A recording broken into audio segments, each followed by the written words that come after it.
নবী করিম সাল্লাল্লাহু আলাইহি ওয়াসাল্লামকে আরো বললেন, ওয়ারাকা মুহাম্মদ ইবনে আব্দুল্লাহ, এই যে ইকরা বিসমি রাব্বিকাল্লাযী খলাক, এই কোরআনের নাজিল আপনার উপরে শুরু হয়ে গেছে। আল্লাহু আকবার। এই কোরআন আপনার উপরে নাজিল হওয়া শুরু হয়েছে। এই কোরআনটা আপনার উপরে অবতীর্ণ হবে।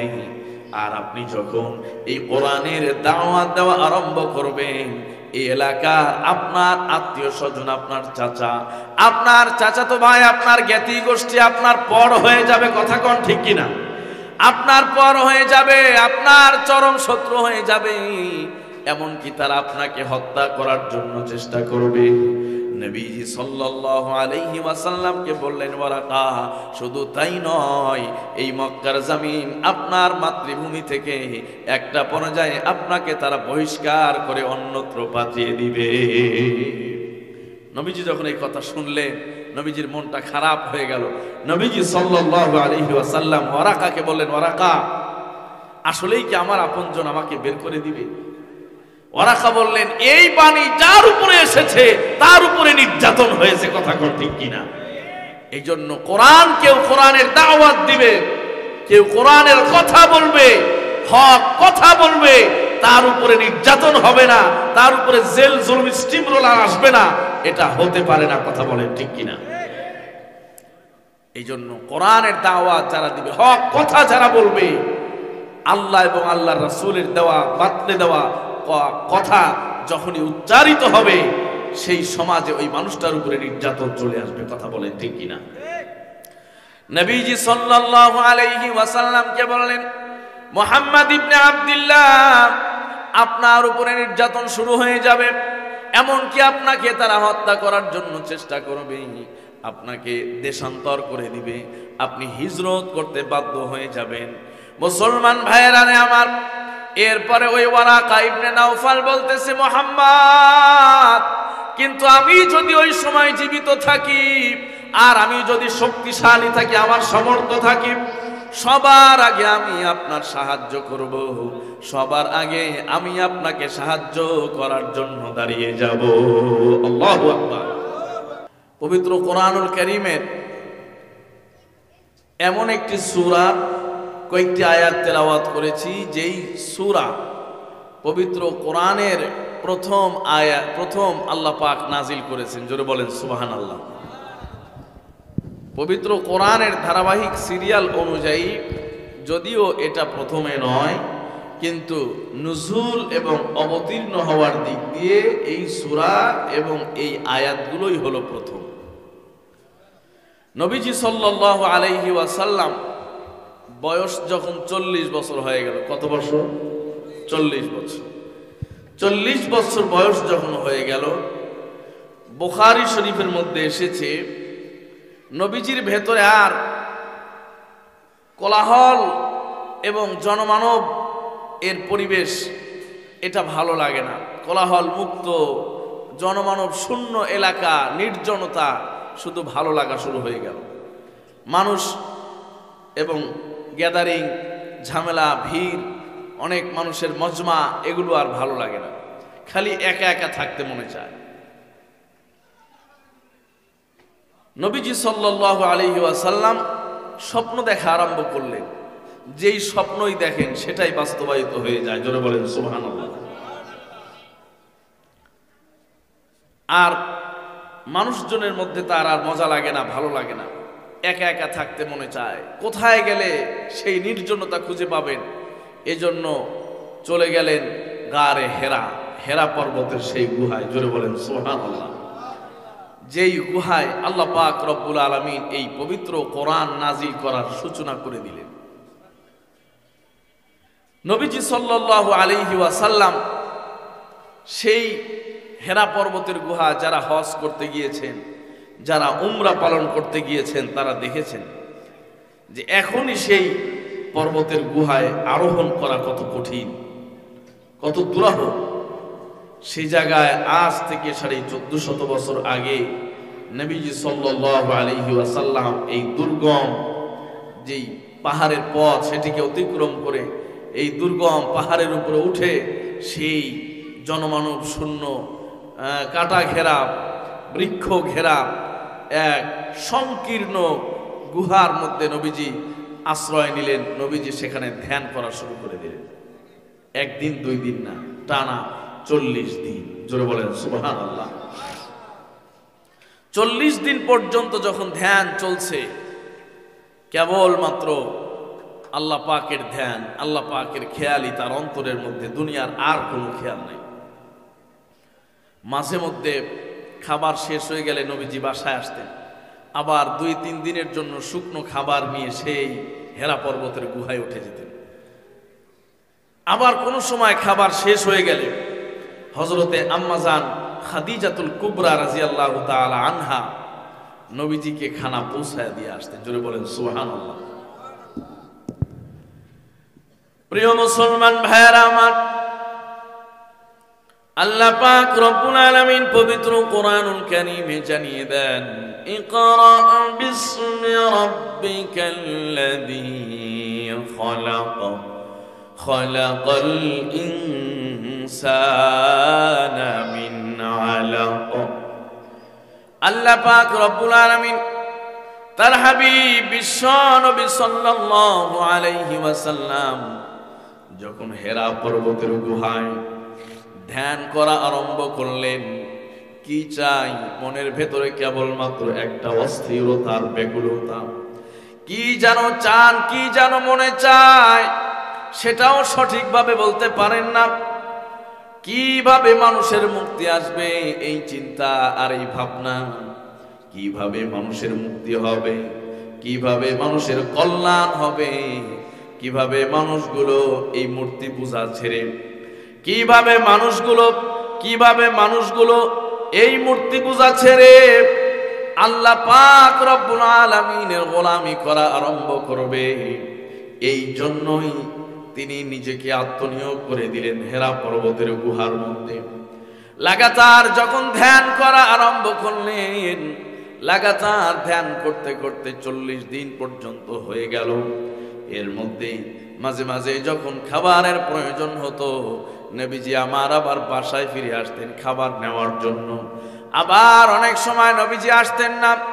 ওই গারে হেরা, ওই হেরা পর্বতের গুহায় নবীজির প্রথম স্ত্রী সহধর্মিনী হযরতে আম্মাজান খাদিজাতুল কুবরা রাদিয়াল্লাহু তাআলা আনহা নবীজির কাছে এই মানুষটা খাবার পৌঁছায়া দিতেন। আল্লাহু আকবার। নবীজি যখন শাদী করলেন, বিয়ে করলেন, ওই সময় আমার নবীজির বয়স হলো 25 বছর। হযরতে আম্মাজান খাদিজাতুল কুবরার বয়স হলো 40 বছর। 40 বছরের একজন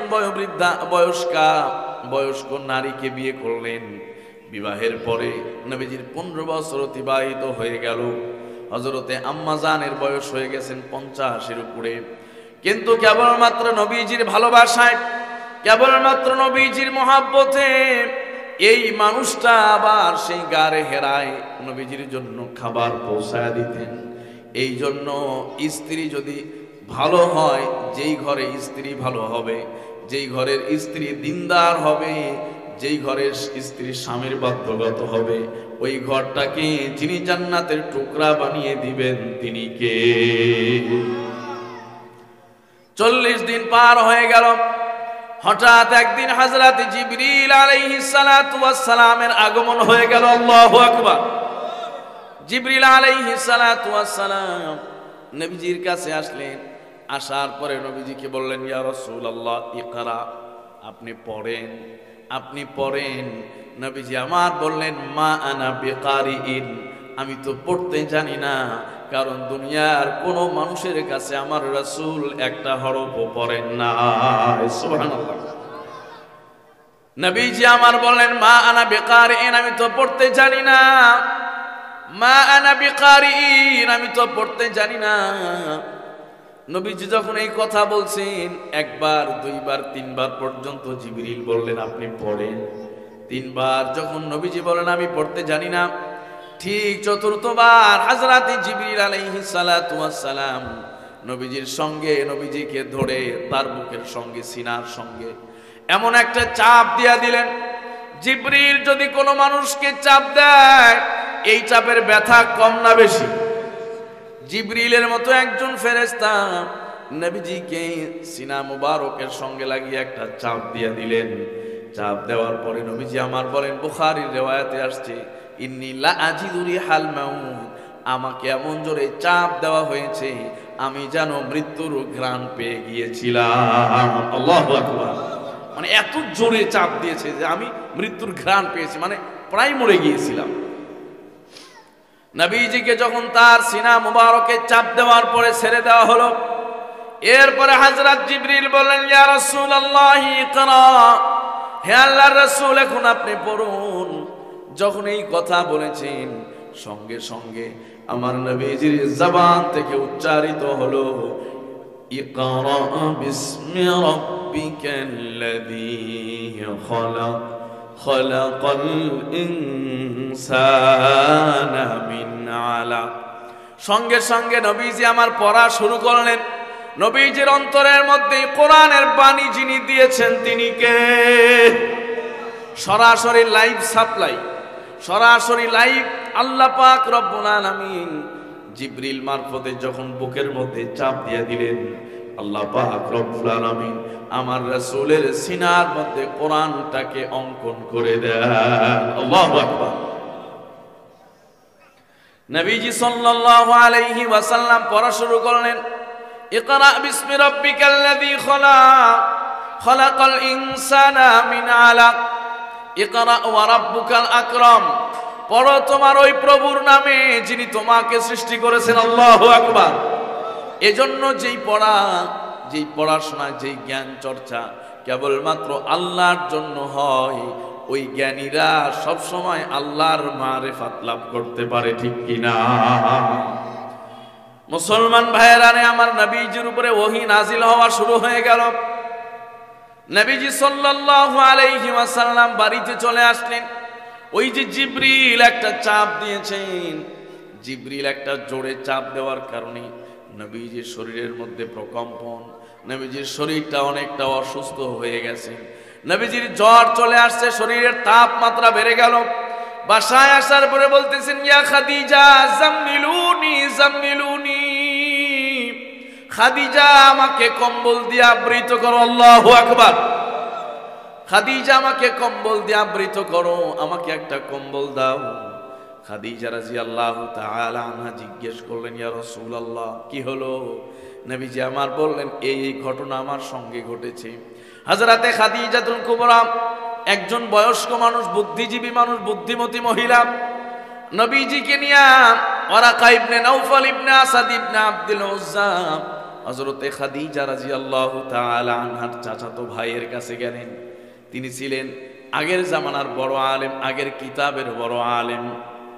অনেক বয়স হয়ে গেছে, বয়স হওয়ার কারণে তিনি আর চোখে দেখেন না, অন্ধ হয়ে গেছেন। নবীজিকে নিয়ে যখন হযরতে খাদিজাতুল কুবরা চলে গেলেন, যাওয়ার পরে বলতেছেন, ভাই এই যে আমার স্বামী এমন এমন স্বপ্নে দেখে। গত কয়েকদিন আগের ঘটনা, গারে হেরায় যখন তিনি ধ্যান করছিলেন, এরকম একজন আগন্তুক আসলো আর আপনার ভাই, আপনার ভাতিজাকে বুকের মধ্যে চাপ দিয়ে দিল। এরপরে তিনি অসুস্থ হয়ে গেছেন। আর কোন এক বাণী, কোন এক কথা তাকে শিখিয়ে গেছেন, এই কথা আর কোনোদিন আগে শুনি নাই। আল্লাহু আকবার। কারণ এই কোরআন ওই সময় প্রথম নাজিল হলো, এর আগে কোরআনের একটা অক্ষর পৃথিবীর জমিনে আসে নাই। কথা বলেন ঠিক কিনা? হযরতে খাদিজাতুল কুবরা বলেন, এমন এক বাণী তার উপরে দিয়ে গেলেন, সেই বাণী আমরা কোনোদিন শুনি নাই। ওয়ারাকা ইবনে নাওফাল ইবনে আসাদ ইবনে আব্দুল উজ্জা বলতেছেন, খাদিজা কি এমন কথা তার উপরে আসলো, তাকে শিখিয়ে দেওয়া হলো, আমাকে একটু শোনাইতে বলো না। নবীজি আমার শোনানো শুরু করলেন, বিসমিল্লাহ পড়লেন, এরপরে সূরাতুল আলাকের এই কয়েকটা আয়াত তেলাওয়াত করলেন। নবীজি তেলাওয়াত করা শুরু করলেন, ইকরা বিসমি রাব্বিকাল্লাযী খলাক খলাকাল ইনসানা মিন আলাক। নবীজি আমার যখন তেলাওয়াত করলেন, এই তেলাওয়াতের আওয়াজ ওয়ারাকা যখন শুনল, ওয়ারাকা শোনার সঙ্গে সঙ্গে দাঁড়ানো বসা মানুষটা দাঁড়িয়ে যায়। আল্লাহু আকবার। যেই মানুষটা এতক্ষণ বসা ছিল, ওই মানুষটা দাঁড়িয়ে গেলেন। দাঁড়িয়ে যাওয়ার পরে বলতেছেন, আমার রাসূলকে মুহাম্মদ ইবনে আব্দুল্লাহ, আপনার কাছে যেই ফেরেশতা যেই সত্তা এসেছিলেন তিনি তো সাধারণ কোনো পার্সন নন, সাধারণ কোনো সত্তা নন, তিনি তো হযরতে মূসার কাছে তাওরাত নিয়ে এসেছিলেন। আল্লাহু আকবার। ওয়ারাকা জানিয়ে দিলেন যে যেই সত্তা আপনার কাছে এসে বুকে চাপ দিয়ে ইকরা বিসমি রাব্বিকাল্লাযী খলাক আপনার অন্তরে দিয়ে গেলেন, সে তো সাধারণ কোনো পার্সন নন, ইনি তো ওই পার্সন, ওই সত্তা যিনি হযরতে মূসার কাছে তাওরাত নিয়ে আসতেন। জোরে বলেন সুবহানাল্লাহ। নবী করিম সাল্লাল্লাহু আলাইহি ওয়াসাল্লামকে আরো বললেন, ওয়ারাকা, মুহাম্মদ ইবনে আব্দুল্লাহ, এই যে ইকরা বিসমি রাব্বিকাল্লাযী খলাক, এই কোরআনের নাজিল আপনার উপরে শুরু হয়ে গেছে। আল্লাহু আকবার। এই কোরআন আপনার উপরে নাজিল হওয়া শুরু হয়েছে, এই কোরআনটা আপনার উপরে অবতীর্ণ হবে। আর আপনি যখন এই কোরআনের দাওয়াত দেওয়া আরম্ভ করবেন, এই এলাকার আপনার আত্মীয় স্বজন, আপনার চাচা, আপনার চাচাতো ভাই, আপনার জ্ঞাতি গোষ্ঠী আপনার পর হয়ে যাবে। কথা কোন ঠিক কিনা? আপনার পর হয়ে যাবে, আপনার চরম শত্রু হয়ে যাবে, এমনকি তারা আপনাকে হত্যা করার জন্য চেষ্টা করবে। নবীজি সাল্লাল্লাহু আলাইহি ওয়াসাল্লামকে বললেন, ওয়ারাকা, শুধু তাই নয়, এই মক্কার জমিন আপনার মাতৃভূমি থেকে একটা পর্যায়ে আপনাকে তারা বহিষ্কার করে অন্যত্র পাঠিয়ে দিবে। নবীজি যখন এই কথা শুনলেন, নবীজির মনটা খারাপ হয়ে গেল। নবীজি সাল্লাল্লাহু আলাইহি ওয়াসাল্লাম ওয়ারাকাকে বললেন, ওয়ারাকা, আসলেই কি আমার আপনজন আমাকে বের করে দিবে? ওয়ারাকা বললেন, এই বাণী যার উপরে এসেছে তার উপরে নির্যাতন হয়েছে। কথা কোন ঠিক কিনা? এই জন্য কেউ কোরআনের দাওয়াত দিবে, কেউ কোরআনের কথা বলবে, হক কথা বলবে, তার উপরে নির্যাতন হবে না, তার উপরে জেল জুলুম স্টিম রোলার আসবে না, এটা হতে পারে না। কথা বলেন ঠিক কিনা? এই জন্য কোরআনের দাওয়াত যারা দিবে, হক কথা যারা বলবে, আল্লাহ এবং আল্লাহর রাসূলের দেওয়া বাতলে দেওয়া কথা যখনই উচ্চারিত হবে, সেই সমাজে ওই মানুষটার উপরে নির্যাতন চলে আসবে। কথা বলেন ঠিক কিনা? নবীজি সাল্লাল্লাহু আলাইহি ওয়াসাল্লামকে বললেন, মুহাম্মদ ইবনে আব্দুল্লাহ, আপনার উপরে নির্যাতন শুরু হয়ে যাবে, এমনকি আপনাকে তারা হত্যা করার জন্য চেষ্টা করবে, আপনাকে দেশান্তর করে দিবে, আপনি হিজরত করতে বাধ্য হয়ে যাবেন। মুসলমান ভাইয়েরা আমার, এরপরে ওই ওয়ারাকা ইবনে নাওফাল বলতেছে, মুহাম্মদ, কিন্তু আমি যদি ওই সময় জীবিত থাকি, আর আমি যদি শক্তিশালী থাকি, আমার সামর্থ্য থাকি, সবার আগে আমি আপনার সাহায্য করব, সবার আগে আমি আপনাকে সাহায্য করার জন্য দাঁড়িয়ে যাব। আল্লাহু আকবার। ওয়ারাকা ইবনে নাওফাল বয়সের কারণে চোখের দৃষ্টি হারিয়ে গেছে। কত বয়স হয়েছে, ওই মানুষটা বসার থেকে দাঁড়িয়ে গেছে আর বলছেন, ইয়া রাসূলুল্লাহ, মুহাম্মদ ইবনে আব্দুল্লাহ, আমি যদি ওই সময় থাকি, যে সময় আপনার উপরে নির্যাতন শুরু হবে, ওই সময় আমি আপনাকে প্রোটেস্ট করব। জোরে বলেন সুবহানাল্লাহ। এই জন্য ইসলামের বিপক্ষে যখন এই ঝড় আসে, ইসলামের বিপক্ষে যখন ইসলামের বিপক্ষ শক্তি যখন এই শক্তিশালী হয়ে মাথা চারা দেয়, ওই সময় আল্লাহর কিছু গোলাম দাঁড়িয়ে যায় ইসলামের পক্ষে, তারা প্রয়োজনে জীবন দিয়ে দেয়। কথা বলেন ঠিক কিনা? মুসলমান ভাইয়েরা আমার, নবীজি সাল্লাল্লাহু আলাইহি ওয়াসাল্লাম হযরতে খাদিজাতুল কুবরাকে নিয়ে বাসায় চলে আসলেন। এরপর থেকে এক নতুন পথের যাত্রা শুরু হয়ে গেল। এই পথ অত সহজ নয়, এই পথ এত নরম নয়। কোরআনের এই ময়দানের পথটা হলো অনেক কঠিন এবং কণ্টকাকীর্ণ পথ। নবীজির উপরে যখন এই কোরআন নাজিল হওয়া শুরু হলো, নবীজি আমার দাওয়াত দেওয়া আরম্ভ করলেন। আল্লাহ পাক রব্বুল আলামিন পবিত্র কোরআনুল কারীমে জানিয়ে দেন, ওয়া আনদির আশীরাতাকাল আকরাবিন।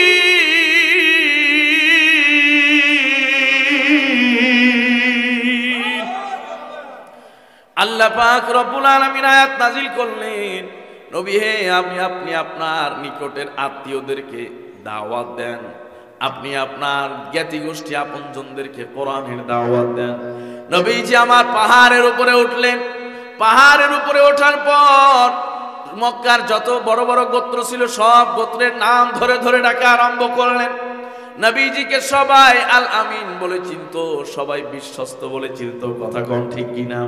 নবীজির ডাক শোনার পরে সবাই চলে আসছে। আসার পরে নবীজি আমার বললেন, আমি যদি তোমাদেরকে এখন বলি এই পাহাড়ের পেছনেই তোমাদের জন্য শত্রু অপেক্ষা করছে, তোমরা কি বিশ্বাস করবে? অচিরেই তোমাদের উপরে আক্রমণ করবে, তোমাদেরকে ধ্বংস করে দিবে। সবাই এক বাক্যে বলেছে আনতাল আমিন, আপনি তো আমাদের মধ্যে সবচাইতে বিশ্বস্ত। আল্লাহু আকবার। আপনি তো আমাদের মধ্যে সবচাইতে বিশ্বস্ত, আপনার কথা অবশ্যই আমরা বিশ্বাস করি, আপনি যা বলবেন অবশ্যই বিশ্বাস করব। ওই সময় নবীজি আমার কালিমার দাওয়াত দিলেন। নবীজি আমার বললেন, তোমরা যে গাছের পূজা করো, মাছের পূজা করো, তোমরা যে পাথরের পূজা করো, এই পূজাটা হলো শিরিক। আর যারা শিরিক করবে আল্লাহ পাক রব্বুল আলামিন তাদেরকে মাফ করবেন না, তাদের জন্য ধ্বংস অনিবার্য হয়ে যাবে, জাহান্নাম ওয়াজিব হয়ে যাবে। এই কথা যখন বলেছেন আর বললেন তোমরা গাছ পূজা ছেড়ে দাও, মাছের পূজা ছেড়ে দাও, আর বললেন তোমরা মূর্তির পূজা ছেড়ে দাও।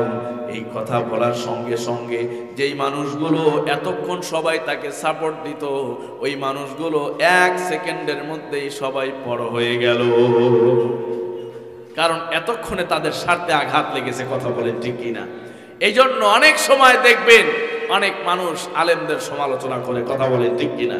ঘুষের বয়ান করলে যারা ঘুষ খায় এদের গা জ্বলে, সুদের বয়ান করলে যারা সুদ খায় এরা হুজুরদের দেখতে পারে না। কথা কোন ঠিক কিনা? ধর্ষণের বিরুদ্ধে ওয়াজ করলে ধর্ষকদের গা জ্বলবে, এটাই স্বাভাবিক। কথা কোন ঠিক কিনা? জালিমদের বিরুদ্ধে কথা বললে প্রত্যেকটা জালিমের অন্তরে কম্পন সৃষ্টি করবেন যিনি, তিনি কে? আল্লাহ। এই জন্য জালিমরা ওলামায়ে কেরামকে দেখতে পারবে না, এটাই স্বাভাবিক। কথা বলেন ঠিক কিনা? এজন্য কোনো আলেম জবানকে বন্ধ করতে পারে না, কারণ আমরা কথা বলি একমাত্র কার জন্য? আল্লাহর জন্য। নবীজি সাল্লাল্লাহু আলাইহি ওয়াসাল্লাম দাওয়াত দেওয়া আরম্ভ করলেন।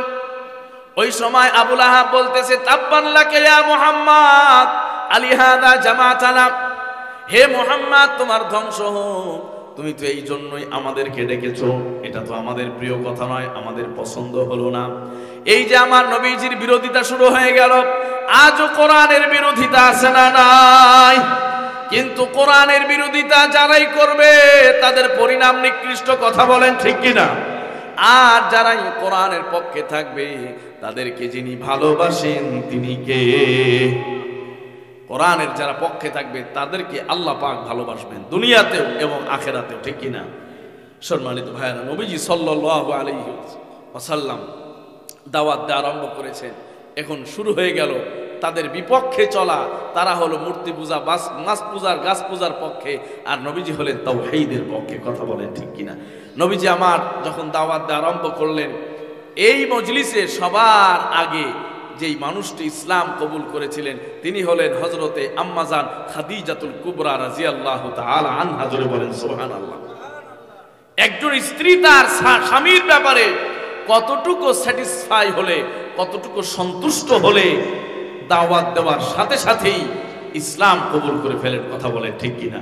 আজ তো আমাদের স্ত্রী আর স্বামীর মধ্যে এমন সম্পর্ক, আমরা যদি আমাদের স্ত্রীদেরকে ফজরের সময় ডাক দিই সেই তো নামাজ আদায় করে না। কথা কন ঠিক কিনা?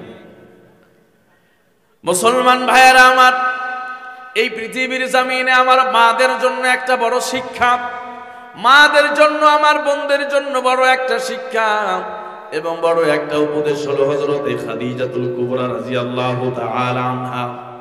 হযরতে খাদিজাতুল কুবরা রাদিয়াল্লাহু তাআলা আনহা 40 বছর বয়স্ক একজন নারী আমার রাসূলকে বিয়ের প্রস্তাব দিলেন।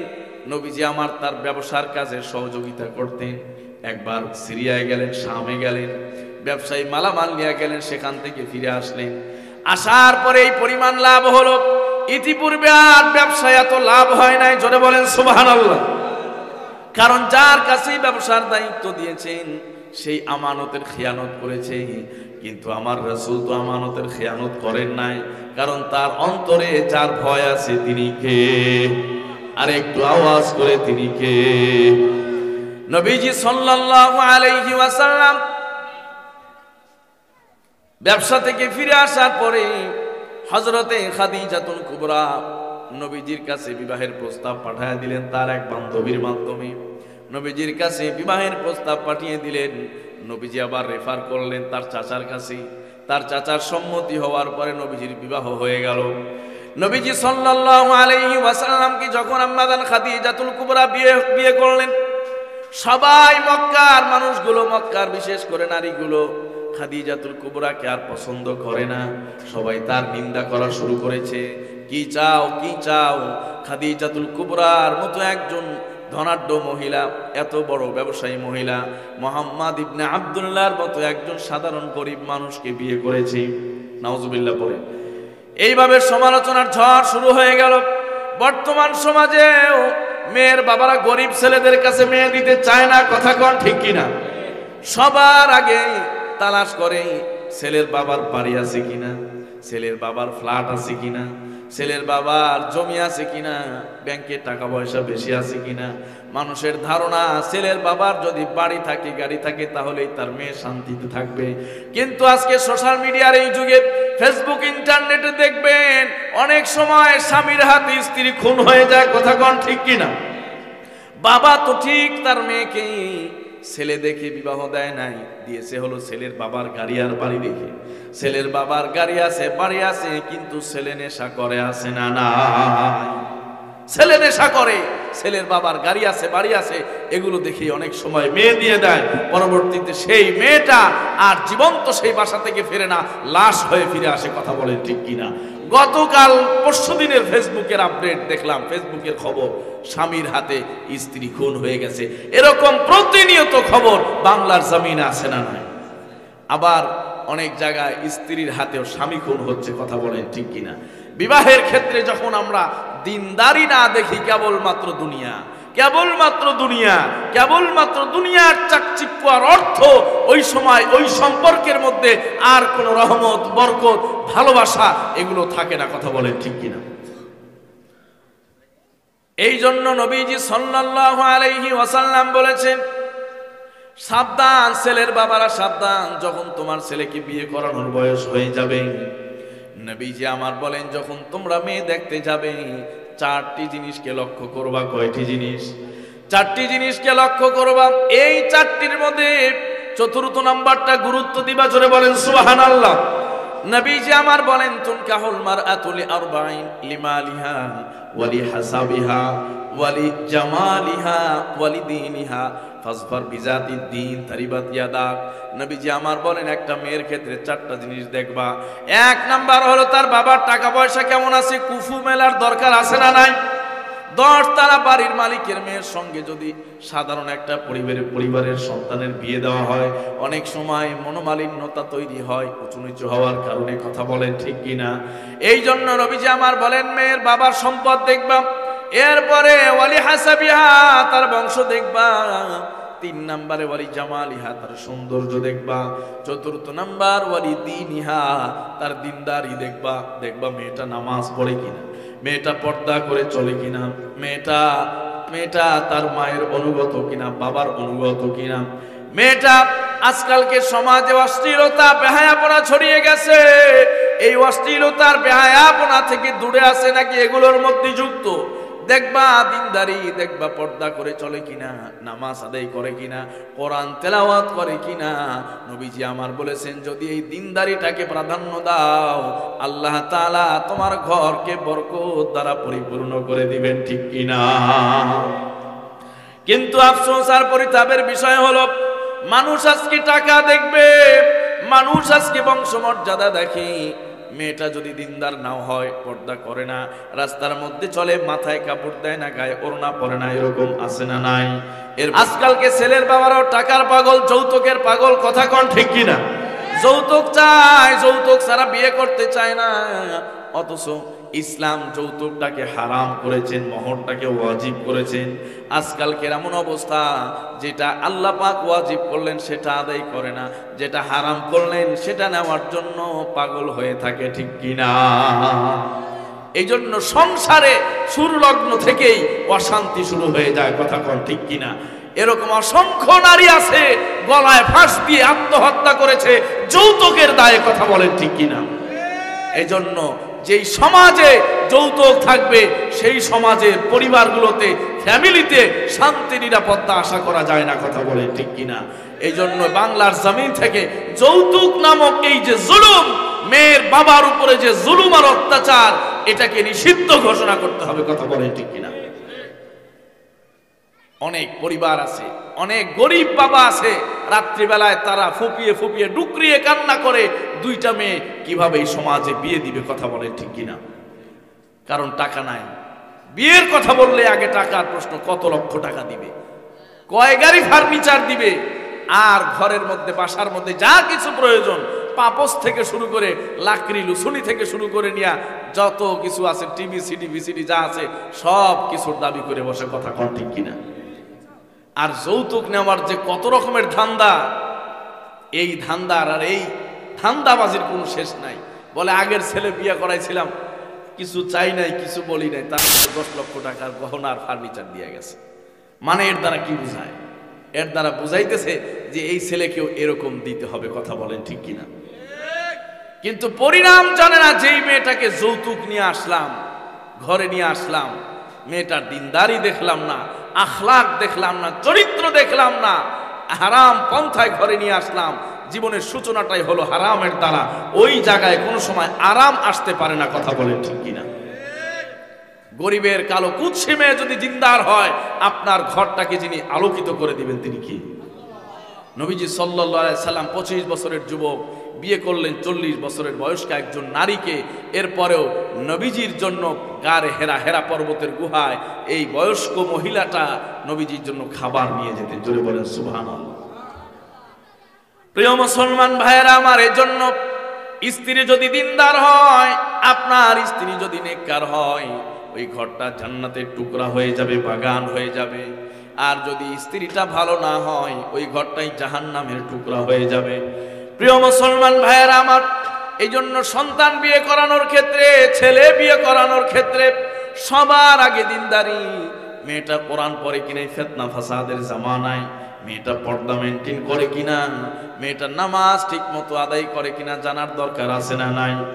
এইরকম মেয়ে যদি আপনার ঘরে আসে, আপনার ছেলের ঘরে যায়, এরপরে আপনার যত নাতি নাতনি হবে তারাও দিনদার হবে, কথা কোন ঠিক কিনা? মা যদি ভালো হয়, অটোমেটিক সন্তান ভালো হয়ে যায়। মা যদি খারাপ হয়, আর সন্তানকে ভালো করাটা কঠিন হয়ে যায়। মুসলমান ভাইয়েরা রে আমার, হযরতে ওমর রাদিয়াল্লাহু তাআলা আনহু বসে আছেন। এক বাবার সন্তান এসেছে, শেষ বাবা এসে সন্তানের নামে নালিশ করতেছে, আমিরুল মুমিনিন, আমার ছেলে আমার কথা শোনে না। এরকম আছে না নাই? এই যে আমাদের কাছে অনেক সময় বলে যে হুজুর, এই 10-12 বছর 15 বছর বয়স ছেলে কথা শোনে না। এইরকম অভিযোগ এখন ঘরে ঘরে, ঠিক কিনা? এইরকম অভিযোগ এখন ঘরে ঘরে। হযরত ওমরের কাছে আসছেন, বলছেন আমিরুল মুমিনিন, ছেলে আমার কথা শোনে না, কোনো কথা শোনে না, সব যা বলি উল্টা পথে চলে। হযরত ওমর রাদিয়াল্লাহু তাআলা আনহুকে যখন এই কথা বলেছি, সঙ্গে সঙ্গে ছেলে বলতেছে, আমিরুল মুমিনিন, বাবা তো আমার নামে নালিশ করেছে, এখন বাবার ব্যাপারে আমার কিছু নালিশ আছে, কথা কোন ঠিক কিনা?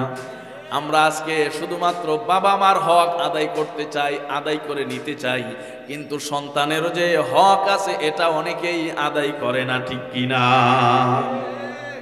মা বিলে গেলে চিঠি ধরায় দেয়, হুজুর মা বাবার খেদমত নিয়ে আওয়াজ করবে। মা বাবা খেদমত পাওয়ার আগে সন্তানটাকে সেইভাবে গঠন করতে হবে, তাহলেই তো খেদমত পাওয়া যাবে, কথা বলেন ঠিক কিনা? আমি যদি আমার হক আদায় না করি, আমার সন্তান কি তার হক আদায় করবে? কোশ্চিন কালেও করবে না। সন্তান বড় বুদ্ধিমতী, বুদ্ধিজীবী, বুদ্ধিমতী। আমিরুল মুমিনিনকে বলে, আমিরুল মুমিনিন, আমার বাবা তো আমার নামে নালিশ করেছেন, আমি তো কথা শুনি না, আমারও নালিশ আছে আমার বাবার বিরুদ্ধে। আমিরুল মুমিনিন বলে, আগে তোমার কথা শুনবো, তুমি তোমার বাবার বিরুদ্ধে কি বলবা বলো। সঙ্গে সঙ্গে সন্তান বলে, আমিরুল মুমিনিন, আমার বাবা বিয়ে করেছেন এমন একজন নারী, যেই নারী হলো নর্তকী আমার মা।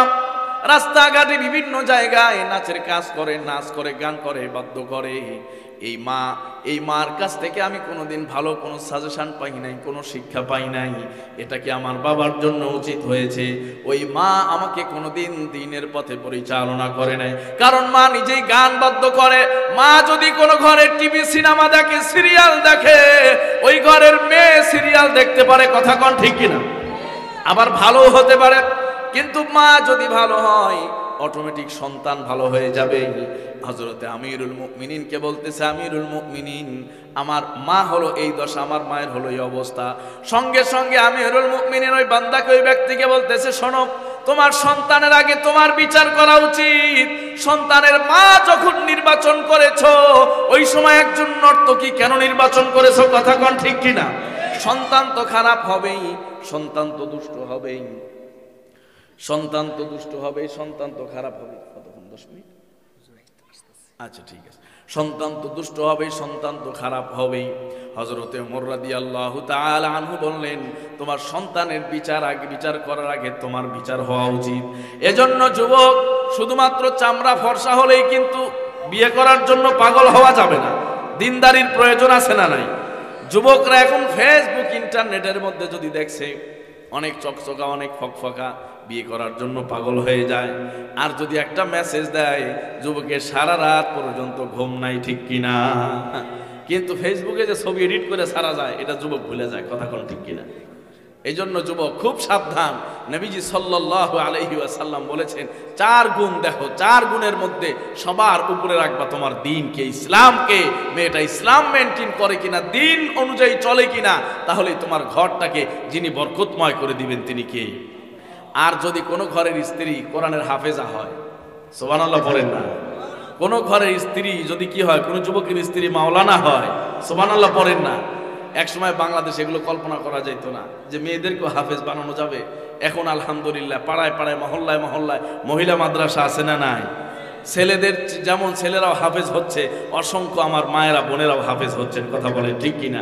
ছেলেরাও যেমন মাওলানা হচ্ছেন, অসংখ্য মায়েরা বোনেরাও আলেমা হয়ে যাচ্ছেন, কথা বলেন ঠিক কিনা? এই যে আমাদের পূর্ববাড্ডা আয়েশা সিদ্দিকা রাদিয়াল্লাহু তাআলা মহিলা মাদ্রাসা, এখানেও কিন্তু দাওরায়ে হাদিস আছে, এখানেও কিন্তু দাওরা হাদিস পর্যন্ত পড়া যায়, সুবহানাল্লাহ পড়েন। আল্লাহ পাক এখানকার ছাত্র, শিক্ষিকা এবং শিক্ষক, পরিচালক সবাইকে কবুল করেন, সবাই পড়ি আমিন। আমাদের মেয়েদেরকেও আল্লাহ পাক যেন কোরআনের হাফেজা, আলেমা বানানোর তৌফিক দেন, সবাই পড়ি আমিন। আমাদের ঘরগুলোতে আল্লাহ যেন দিনদারি দ্বারা পরিপূর্ণ করে দেন, সবাই পড়ি আমিন। ওমা আলাইনা ইল্লাল বালাগ ওয়া আখিরু দাওয়ানা আলহামদুলিল্লাহি রাব্বিল আলামিন।